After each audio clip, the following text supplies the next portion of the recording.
오늘은 행하여 복을 받으라라는 제목으로 여러분하고 말씀을 나누어 보려고 합니다. 우리가 오늘 읽은 본문은 요한복음에서 예수님이 죽음을 앞두시고 제자들에게 마지막 가르치심을 남기는 첫 장면입니다. 요한복음에서는 죽음을 앞둔 예수님께서 제자들의 발을 씻기는 일을 가장 먼저 한 것으로 보여주고 있습니다. 여러분, 호랑이는 죽어서 가죽을 남기고 사람은 죽어서 이름을 남긴다라는 말이 있습니다. 그 이름을 남기려면 여러분 뭔가 공적이 있어야 됩니다. 우리 노벨 문학상 이번에 한국에서 받지 않았습니까? 감동적이었습니다. 그렇게 이름이 남기는 거죠, 역사에. 그리고 위대한 일들, 왕들 정도 되면 이름이 남깁니다.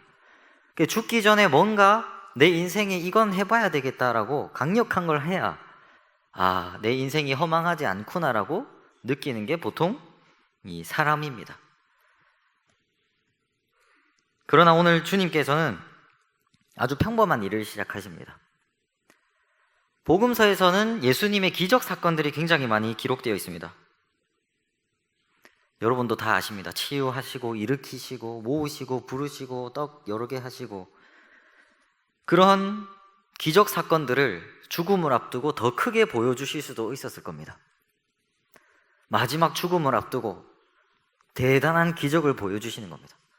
자기가 죽고 나서도 누구도 부정할 수 없는 엄청난 기적들을 행하시면서 삶을 마무리하시고 십자가를 향하여서 가실 수도 있었습니다. 자기 신을 잡으려 오는 대적자들에게 나는 이런 거대한 기적을 일으킨다, 나는 이러한 엄청난 공적을 행한다, 감히 너희가 잡으러 오느냐, 감히 너희가 십자가로 나를 못 박으려 하느냐, 이것을 보여주실 수 있으셨을 겁니다. 그렇지 않습니까? 여러분, 능력이 있다면 대적자들에게 죽음을 피하기 위해서 강력한 기적을 보여주지 않겠습니까? 힘을 보여주지 않습니까?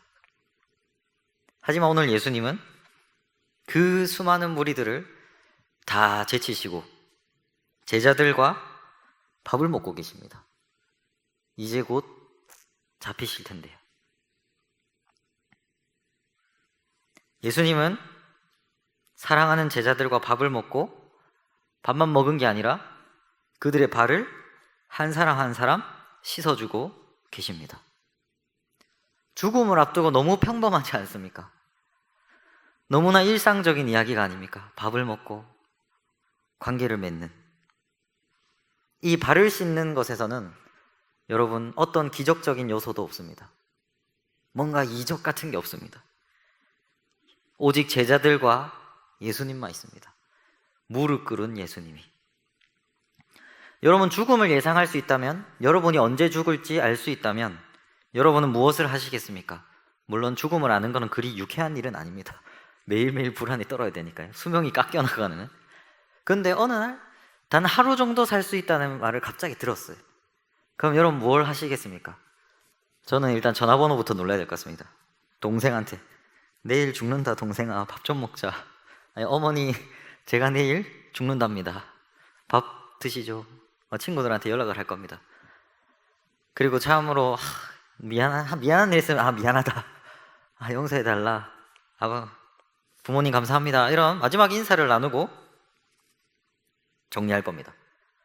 자신의 인생의 가장 중요한 것들을 죽기 직전에 하겠죠. 만약 자기 인생에 돈이 가장 중요한 사람이었다면, 재산이 중요한 사람이었다면 내가 죽고 나면 이 재산이 어떻게 되는 건지 막 고민하면서 막 변호사도 찾아가고 막 공증도 세우고 막 이럴 겁니다. 가족이 중요한 사람이라면 가족한테 연락을 할 겁니다. 죽음을 앞두고 가장 중요한 게 무엇인지 사람은 행동으로 보여줍니다. 나 자신이 제일 중요했다면 어떻게든 살아보려고 할 겁니다. 그러나 죽음을 앞두고 예수님이 보여주신 일은 제자들의 발을 씻는 겁니다. 저는 여기서 예수님의 삶에 그러면 죽음을 앞두고 가장 중요한 일이 무엇이었느냐가 여기서 드러난다고 생각합니다. 수많은 사람들을 매료시킬 기적, 이적, 대적자들과 싸워 이길 수 있는 힘, 그것이 아니라 제자들의 발을 씻기는 이 모습, 이것이 예수님의 사역과 예수님이 어떤 분이신지를 보여주는 하나의 어떤 정수라고 생각합니다. 예수님이 보여주신 기적만큼이나 예수님이 어떠한 분이신지를 정확하게 보여주는 것이 바로 이 발을 씻는다는 겁니다. 제자들의 발을 씻기신. 왜? 죽음을 앞두고 하셨으니까요. 이제 마지막이니까요. 제자들을 더 이상 볼 수 없는 그 마지막 가르침, 무릎을 꿇고 발을 씻길 시작하십니다. 예수님은 제자들의 발을 씻기면서 너 발을 달라고 이야기하십니다. 예수님의 모든 삶과 사역은 자신을 높이기 위한 것이 아니었음을 바로 보여줍니다. 예수님의 기적은 자신을 증명하려는 수단이 아니었습니다. 오히려 자기의 대적자들이 와서 멋있는 기적을 보여주면 내가 믿겠다라고 했을 때 예수님이 이렇게 말하셨습니다. 요나의 기적으로 족하다. 자기를 증명하는 수단으로 기적을 사용하지 않으신 거예요. 하나님 나라가 무엇인지를 보여주는 데에만 기적을 이용하신 겁니다. 하나님 나라는 이것인데 아픈 자들이 치유되고 굶은 자들이 모자람 없이 밥을 먹을 수 있는 그런 아버지의 나라다. 오직 이럴 때만 기적을 사용하셨습니다. 근데 제자들은 마지막까지 몰랐습니다. 아직 몰랐습니다. 가롯 유다는 예수님을 팔기로 마음먹었고 다른 제자들은 예수님이 장차 왕이 되면 한 자리 차지할 생각만 했습니다. 베드로는 예수님을 섬기는 자가 아니라 섬김을 받아야 할 위대한 사람으로 생각하고 있습니다. 여기서 발을 씻기십니다. 그리고 17절에 가 아니라 한 장 넘어가 버렸습니다. 이 발을 씻는 이야기, 여러분 뭔가 끌리십니까? 누군가를 치유했다는 이야기가 더 매력적이지 않으십니까? 나의 신앙생활 가운데 뭔가 기적 같은 일이 이뤄지고 막 이런 이야기도 있고, 부동산 투자했는데 막 땅값을 올려주셨다, 막 이런 일들, 이런 게 참 매력적이지 않습니까? 이런 이야기를 들으면 신앙생활 할 만하다, 하나님 기도했는데 이 땅 사라고 해서 막 땅값이 올랐어요, 막 이런 간증들 많지 않았습니까? 그런 이야기가 적혀 있으면 아주 끌렸을 겁니다. 근데 죽음을 앞두고 갑자기 발을 씻기시는데 이 이야기 참 매력적이지 않습니다. 또한 당시에 이 발을 씻는 행동은 노예들이 하던 것입니다. 노예들. 선생이 제자의 발을 씻긴다는 것, 여러분 상상할 수 없는 일입니다. 지금도 그럴 겁니다. 그래서 종종 이 본문, 예수님이 발을 씻기신 이 본문을 가지고 섬김의 자세의 모범이다라고 말하기도 합니다. 어느 보니까 꼭 교회가 아니더라도 어느 이제 학교에서, 그냥 일반 학교에서 선생님들이 막 학생들 발 씻어주는 그런 이벤트도 하는 것을 제가 봤어요. 섬김의 모범이다, 섬기는 삶을 살아야 한다, 이런 식으로 모범으로 제시하기도 합니다. 그런데 오늘 여러분 오늘 말하고자 하는 것은 그게 아니라는 것을, 그것보다 더 중요한 것이 있다는 것을 여러분하고 나누려고 합니다. 이것을 행할 때 복이 온다는, 복을 우리가 누린다는 겁니다. 그러니까 섬김의 모습에 있던 도덕적인 그런 것이 아니라 복이 온다는 겁니다. 베드로와 예수님의 이 대화, 이 본문을 보면 베드로는 당시의 관념처럼 예수님한테 이렇게 말합니다. 주님이 내가 너 발을 씻길 테니까 발을 좀 달라, 이렇게 했을 때 이렇게 말합니다. 내 발을 절대로 씻지 못하시리다. 말이 안 된다는 겁니다. 베드로가 봤을 때. 왜 주님같이 거룩하고 귀한, 나의 구주라고 고백하는 그 주님이 내 발을 왜 씻깁니까? 말이 안 됩니다. 왜 제 발을 씻으려고 하십니까? 그죠? 여러분? 그때 예수님의 대답이 재밌습니다. 발 좀 내놔라, 말 좀 들어라, 이렇게 하면 될 텐데 그런 말 하시고 이런 말 합니다. 지금 내가 너 발을 안 씻으면 너와 나가 아무 상관이 없다. 이게 무슨 말일까요? 지금 내가 너의 발을 씻어주질 않으면 너는 내 제자가 아니다라는 거예요. 아무 상관없는 관계라는 거예요. 이게 좀 놀랍습니다. 예수님은 지금 발을 씻는 그 자기의 어떤 행동을 뭔가 섬김의 모범의 모습, 아름다운 낮아짐의 모습, 이런 게 아니라 베드로와 나의 예수님과의 제자의 관계의 문제라는 거예요. 발을 씻김 받지 않으면 제자가 아니라는 겁니다. 이게 좀 놀랍습니다. 발 씻는 행위를 왜 이렇게까지 이야기하신 걸까요?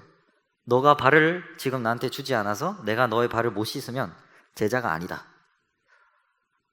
그게 화들짝 놀랐어요, 베드로가. 그래서 갑자기 베드로가 이렇게 말합니다. 주님, 발 말고 물 다 씻어주세요. 머리부터 발끝까지 씻겨주시옵소서. 여기서도 베드로가 착각을 했습니다. 어떤 착각일까요? 뭔가 또 베드로는 예수님이 발 씻는 그 행위가 이 물로 씻지 않습니까?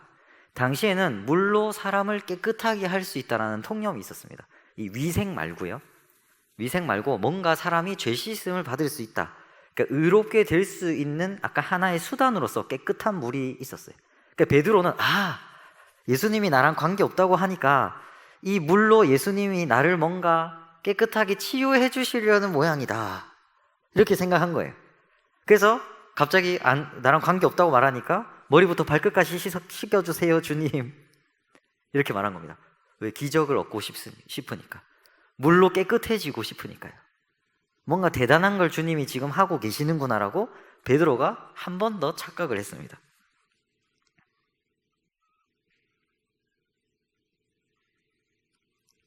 그런데 여러분, 그 요청을 예수님은 거절합니다. 그게 아니다, 발만 달라. 이 발 씻는 게 뭔지를 정확하게 보여주신 거예요. 구절을 보면, 앞절 1절을 보면 예수님께서 자기 사람들을 사랑하시되 끝까지 사랑하신다, 이런 표현이 나옵니다. 발 씻는 행위는 섬김의 모범이 아니라 제자와 선생, 예수님과 제자들 간의 사랑의 표현인 거예요. 사랑의 표현. 너와 나의 무슨 관계인지를 보여주는 표현이라는 겁니다. 이 도덕적인 모범이 아니라. 14절에 예수님께서 이제 이렇게 말합니다. 내가 주와 또는 선생이 되어 너희 발을 씻었으니 너희도 서로 발을 씻어주는 것이 옳으니라. 예수님은 제자의 발을 씻으시면서 예수님에게 제자들이 얼마나 사랑받는 존재인지를 보여주셨어요. 나는 너희와 나의 관계는 내가 너희 발을 씻겨줄 정도로 너희는 나에게 귀하다라는 거예요. 제자는 이만큼 귀한 예수님의 사랑을 받는 존재라는 것을 발을 씻으면서 보여주신 거예요. 보여주신 거예요. 그리고 그 제자들에게 이런 말을 하세요. 17절 너무 놀랍습니다. 너희가 이것을 알고 행하면 복이 있으리라.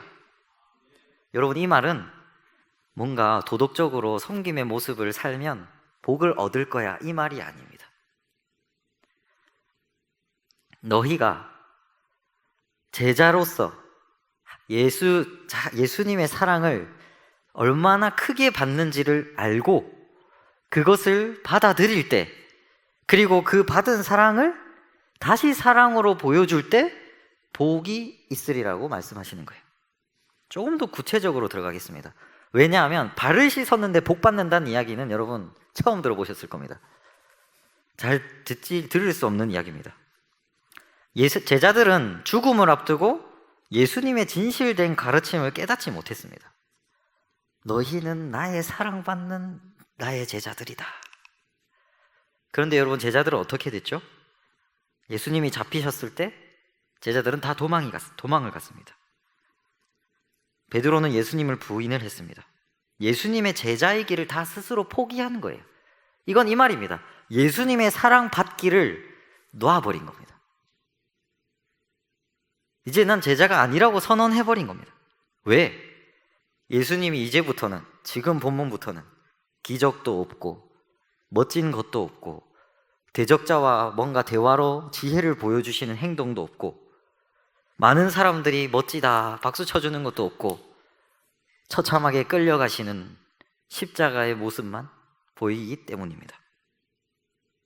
매력 없어 보이는 겁니다. 이제 다 떠나가는 거죠. 마치 남의 발을 씻어주는 것처럼요. 이것이 무엇이 멋집니까? 예수님은 제자의 발을 씻김으로 예수님과 제자의 관계에 관해서 정확하게 보여주셨어요. 사랑의 관계다. 너희는 내 사랑받는 자다. 이 발을 씻는 일은 섬김, 보여주기식이 아니라 사랑으로 관계를 맺는 일이라는 거예요. 인간의 삶 전체가 이러한 관계를 맺는 일입니다. 부모, 자녀, 친구, 직장 동료, 이웃, 또 요즘에는 반려동물과 인간의 삶 전체가 관계를 맺는 일입니다. 그리스도인의 삶은 그리스도인이 무엇과 관계를 맺고 있는지, 어떻게 관계를 맺고 있는지를 보여주는 삶입니다. 그게 예수님이 보여주신 거예요. 사랑으로 관계를 맺는다. 나와 너는. 먼저는 예수님이 우리의 발을 씻겨주셨다는 관계가 우리한테 있습니다. 여러분, 이걸 참 믿으십니까? 전 이게 가끔 안 믿깁니다. 만약 지금 예수님이 저에게 오셔서 진광아, 양말 좀 벗어봐라, 내가 너의 발을 씻겨줄게 하면, 여러분, 저도 베드로처럼 선뜻 발 못 내어드릴 것 같아요. 왜 주님이 저한테 이런 일을 하세요? 부담스럽습니다. 주님, 차라리 제가 주님의 발을 씻겨드릴게요, 이렇게 할 것 같습니다. 그렇지 않습니까? 근데 여러분, 주님은 저의 발을 씻기실 거예요. 제가 아니라고 말해도 끝내 발을 달라. 내가 너의 발을 씻기는 너의 구주요 예수 그리스도라고 그 사랑의 놀라운 관계를 저에게 보여주실 겁니다. 여러분, 그걸 믿으십니까? 여러분이 친히 예수님께서 발을 씻으신 제자라는 것을, 여러분 한 사람 한 사람이 다 하나님께서 선택하시고 구원하시고 사랑으로 부어주시는 귀한 존재라는 것을 믿습니까, 여러분? 거기서부터 그리스도인의 삶이 시작입니다. 나는 예수의 사랑을 받는 존재다. 그러면 여러분, 다음 복입니다. 사랑을 받았어요. 사랑받는 존재인데 예수님이 이제 이 말을 합니다. 너희가 이것을 알고 행하면 복이 있다. 사랑받는 제자로서의 내 존재를 알았어요. 그리고 이거를 행하는데 뭘 행할까요? 뭘 행할까요? 사랑받는 자로서의 삶을 행하는 겁니다. 좀 더 구체적으로 들어가면, 예수님의 사랑을 내가 받았다고 믿을 수 있는 자, 정말 예수님이 생명으로 나의 삶을 붙들어 주셨다, 누구도 나를 무시할 수 없는 그 삶이 나에게 있다, 나의 귀함을 아는 자는 말 그대로 복받은 자입니다. 그런데 여러분, 그걸 알고 예수님처럼 다른 사람의 발을 씻어줄 수 있는 사람, 말로 할 수 없는 복을 받는 자입니다. 말로 할 수 없는 복을 누리는 자입니다. 왜일까요? 그는 예수님의 사랑을 아는 자이기 때문입니다. 예수님의 사랑을 아는 자는 발을 씻겨줄 수 있어요. 예수님이 되는 거예요. 다 배신하고 떠날 제자들의 발을 씻겨준 그 놀라운 사랑을 품으셨던 그 예수님의 마음이, 내가 발을 씻겨주면서 그 사랑의 마음이 내 안에 막 느껴지기 시작하는 거예요. 여러분, 이런 신앙 경험해 보셨으면 좋겠습니다. 경험하셨을 겁니다. 주님의 지고한 사랑이 내 안에 있다는 것을 알고, 나도 이렇게 살아야겠구나라고 하는 그 놀라운 은혜와 신앙의 체험, 이것이 바로 복인 겁니다. 그 삶을 누가 흔들겠습니까? 비난하고 욕할 때 흔들리겠습니까?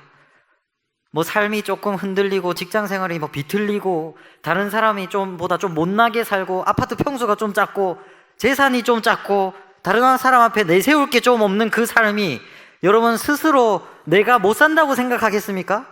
주님이 주신 사랑이 내 안에 불타고 있는데, 다른 사람을 섬기겠다는 마음이 내 안에 불타고 있는데, 그 삶을 누가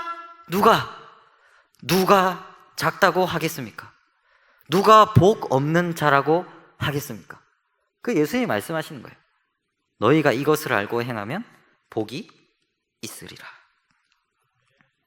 발을 씻는 자, 씻김 당하여 본 자, 그리고 씻으려고 하는 자는 예수님의 사랑을 오늘날 경험하는 자입니다. 정말로 경험하게 됩니다. 그럼 여러분 저한테 질문하실 거예요. 아, 목사님, 그러면 이제 가서 발을 씻겨주면 될까요? 뭐, 그거는 여러분의 선택입니다. 네, 발 씻겨주는 것도 나쁘지 않습니다. 여러분의 용기가 생긴다면, 성령님의 감동이 주신다면, 여러분의 삶에 가장 가까운 사람들 씻겨주는 것도 괜찮다고 생각합니다. 삶 가운데 내 성격을 받아주느라 고생했어요, 여보, 남편. 나랑 산다고 고생이 많았어요 하면서 발 한번 씻겨주십시오. 사랑이 뭔지 경험하게 될 겁니다. 예수님의 사랑이 뭔지 올 겁니다. 한번 안아주십시오. 그때 사랑이 올 거예요. 발을 씻김이 없으면 말로 표현해 주십시오. 이 긴 인생 나랑 같이 산다고 고생이 많소. 감사하오. 때로는 내가 못해줄 때도 있고 뭐 이럴 때가 있는데 미안하오. 여러분, 성령님이 임재하십니다. 제 말이 아니에요. 너희가 이것을 행하면 복이 있으리라. 주님의 사랑을 경험하게 된다는 거예요. 그러한 복들을 여러분이 다 누리셨으면 좋겠어요. 그 일이 여러분 기적이 아니에요. 저는 기적일 수도 있어요. 기적이죠. 다시 말하면. 근데 여러분, 뭔가 사람들이 원하는 그런 치유의 사건, 그런 기적이 아니에요. 오늘날 예수님께서 오늘 본문에 보여주신 것처럼 발을 씻고 밥을 먹는 그 평범한 행위, 하지만 일상관념을 부수면서 보여준 그 사랑의 행위입니다. 여러분도 삶 가운데 평범한 행위를 통하여서 하나님의 사랑과 놀라운 은혜들을 경험하시기를 진심으로 축복합니다. 그러한 사랑을 경험했을 때 여러분은 변화됩니다. 하나님의 놀라운 사랑을 여러분은 알게 될 겁니다. 그러한 사랑 가운데 우리 모두가 세워가기를 간절히 기도하고 축복합니다.